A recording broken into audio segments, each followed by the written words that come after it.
நீண்ட ஆயுளோடும் நல்ல சுகத்தோடும் மனம் நிறைந்த மகிழ்ச்சியோடும் எப்பொழுதும் இன்பமாய் இருக்க கடவுளை பிரார்த்திக்கொண்டு தெய்வீக களஞ்சியம் சேனலுக்கு உங்களை அன்போடு வரவேற்கிறேன். ஆன்மீக அன்பர்கள் அனைவருக்கும் என் பணிவான வணக்கத்தை சொல்லிக்கொண்டு இந்த பதிவினை தொடங்கலாம் வாங்க. நம்ம சேனலை இப்போ தான் ஃபஸ்ட் டைம் பார்க்குறீங்கன்னா ப்ளீஸ் சப்ஸ்கிரைப் பண்ணிக்கோங்க. நான் போடுற பதிவுகள் உடனுக்குடன் உங்களை வந்து சேரும். அதன் மூலம் நீங்கள் கேட்டு பயன்பெறுவீர்கள். இன்றைக்கி நம்ம சேனலில் என்ன பார்க்க போகிறோன்னு பார்த்தீங்கன்னா, வருகின்ற மாசி மகத்தை பற்றி தான் பார்க்க போகிறோம். மாசி மகம் எப்பொழுது வருகின்றது, அதற்கான பலன்கள் என்னென்னன்றது தெளிவாக தெரிஞ்சுக்கலாம். வாங்க வீடியோக்குள்ளே போகலாம். மாசி மாதத்தில் பௌர்ணமியுடன் மகம் நட்சத்திரம் இணைந்து வரும் நாளை தான் நாம் மாசி மகம் கொண்டாடுகின்றோம். மாசி மகம் அன்று தெய்வங்களின் சிலைகள் கடற்கரைகள், ஆறுகள் அல்லது குளங்களுக்கு ஊர்வலமாக எடுத்து செல்லப்படும். அங்கு பூஜைகள் மற்றும் சடங்குகள் நடைபெறும் நிகழ்வே மாசி மகம் என்கின்றோம். பிரம்மகத்தி தோஷத்தால் பாதிக்கப்பட்டு கடலுக்கு அடியில் சிக்கிக்கொண்ட வருண பகவானை சிவபெருமான் காத்து அருள் செய்ததும், பார்வதி தேவி தட்சணனின் மகளாக அவதரித்ததும் இதே மாசி மகத்தில்தான். அனைத்து நீர்நிலைகளிலும் கங்கை நீர் கலந்து இருப்பதாக ஐதீகம். அதனால தான் அன்னைக்கு மாசி மகத்தன்று கடல், நதிகள், குளங்களில் நம்ம நீராடும்போது அதனால் பார்த்திங்கன்னா 7 ஜென்ம பாவம் போகும் என்று சொல்லப்படுகின்றது. மாசி மகம் கொண்டாடுறதுக்கு ஒரு சின்ன கதை இருக்குது. அதை வாங்க தெரிஞ்சுக்கலாம். வருண பகவானுக்கு ஒரு முறை கடுமையான தோஷம் பிடித்து விட்டது. எனவே அவர் கட்டப்பட்ட நிலையில் கடலில் வீசப்பட்டவர். வருணன் கடலில் வீசப்பட்டதால் உலகில் மழை பொழியாமல் வறட்சியும் பஞ்சமும் ஏற்பட்டது. அனைத்து உயிர்களும் அதிக துன்பம் அடைந்தன. தேவர்கள் அனைவரும் சிவபெருமானிடம் சென்று வருண பகவானை விடுவிக்க வேண்டும் என்று பிரார்த்தனை செய்தனர். அவர்களின் பிரார்த்தனை கேட்டு சிவபெருமான் வருண பகவானை விடுவித்தார். அவ்வாறு வருண பகவான் விடுதலை பெற்ற நாளே தான் மாசி மகமாக கொண்டாடுகின்றோம். மாசி மகத்தன்று கும்பகோணத்தில் மகா மகமாக கொண்டாடப்படுகின்றது. வட மாநிலங்களில் கும்ப மேளாவாக கொண்டாடப்படுகின்றது. மாசி மகத்தின் சிறப்புகள் பார்த்திங்கன்னா, மாசி மகத்தை தீர்த்தமாடும் மாதம் அல்லது கடலாடும் மாதம் என்று சொல்லுவாங்க. தானம் தர்மம் செய்ய சிறந்த நாளாக சொல்லப்படுகின்றது. தெரிந்தும் தெரியாமல் செய்த பாவங்கள் விலகும் என்றது சொல்கிறாங்க. நேரம் பார்த்திங்கன்னா, மாசி மகம் பிப்ரவரி 23ஆம் தேதி 2024 வெள்ளிக்கிழமையே மாலை 4:55 மணிக்கு தொடங்குகிறது. பிப்ரவரி 24ஆம் தேதி அன்று இரவு 10:25 மணிக்கு முடிவடைகின்றது மாசி மகம். பௌர்ணமி திதி பார்த்திங்கன்னா 23ஆம் தேதி 4:55 மணிக்கு தொடங்கி 25ஆம் தேதி மாலை 6:51 வரை பௌர்ணமி திதி உள்ளது. இந்த நேரத்தில் நம்ம கிரிவலம் செல்லலாம். பிப்ரவரி 24ஆம் தேதி காலை முதல் மாலை வரை எந்த நேரத்தில் வேண்டுமானாலும் நம்ம புனித நீராடலாம்.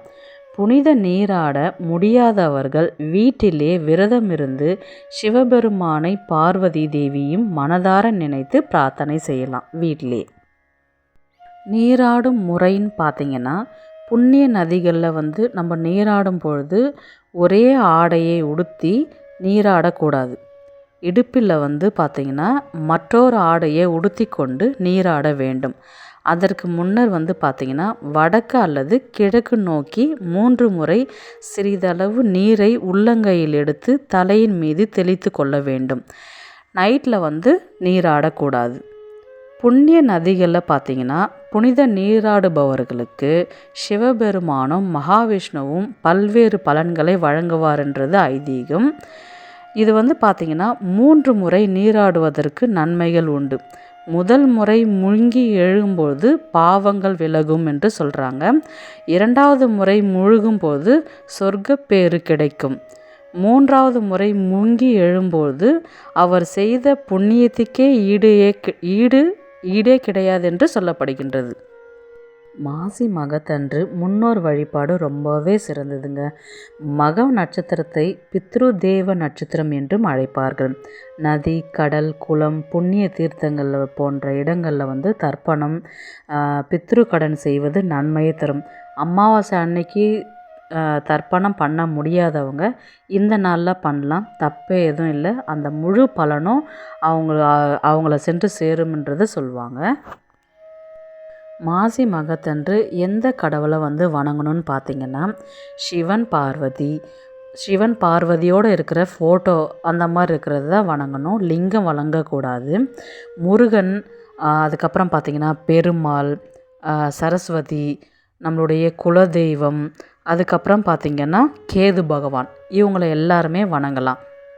சிவன் பார்வதி ஏன் வணங்கணும்னு பார்த்திங்கன்னா, மாசி மகத்தன்று பார்வதி தேவி காலந்தி நதியில் ஒரு தாமரை மலரில் வலம்புரி சங்காக தோன்றினாள் என்பது இந்த மாசி மகத்தில் தான். அதனால் அன்றைக்கி நம்ம அவங்கள வணங்கும் பொழுது அவங்களுடைய 2 பேருடைய அருளும் ஆசீர்வாதமும் நமக்கு கிடைக்குன்றது சொல்லுவாங்க.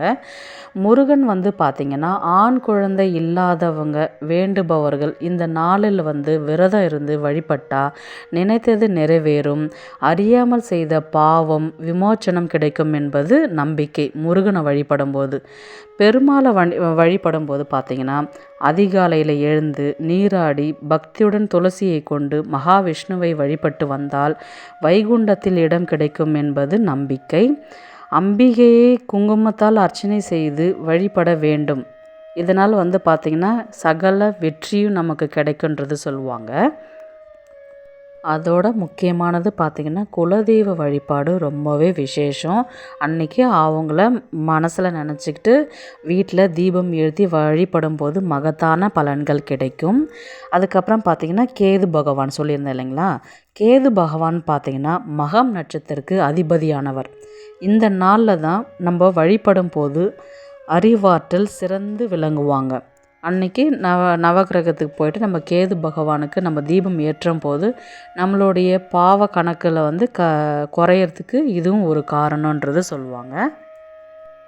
மாசி மகத்தன்று விரதம் இருந்து நம்ம நதி குளங்களில் போயிட்டு நீராடிட்டு செய்யும்போது அதற்கான பலன்கள் பார்த்திங்கன்னா ரெட்டிப்பாகும்ன்றது சொல்லுவாங்க.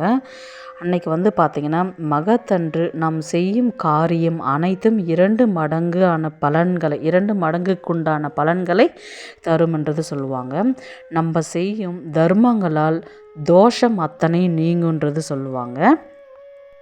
அன்னைக்கு பௌர்ணமின்றதுனால பௌர்ணமி வேளையில் விழித்திருந்து பார்வதி தேவியை வணங்கினால் நினைத்தது நடக்கும். ஏற்கனவே சொன்னது போல் அமாவாசை அன்னைக்கு தர்ப்பணம் கொடுக்க முடியாதவங்க இந்த நாளை மாசி மகத்தன்று நம்ம தர்ப்பணம் கொடுக்கும் பொழுது பார்த்திங்கன்னா 7 தலைமுறையில் செய்த பாவங்கள் அனைத்தும் நீங்கி நம்முடைய முன்னோர்களுக்கு நற்கதி கிடைப்பதுடன் நமக்கும் நன்மைகளையும் ஆரோக்கியத்தையும் கிடைக்கும்ன்றது ஐதீகம். அதனால் அன்னைக்கு தாராளமாகவே செய்யலாம். இந்த மாசி மகத்தின் போது நாம் செய்யும் எல்லா காரியங்களும் ரெட்டிப்பு பலன்களை தரும் என்பது சந்தேகம் இல்லை. இந்த வீடியோ உங்களுக்கு பிடிச்சிருக்குன்னு நான் நினைக்கிறேன்.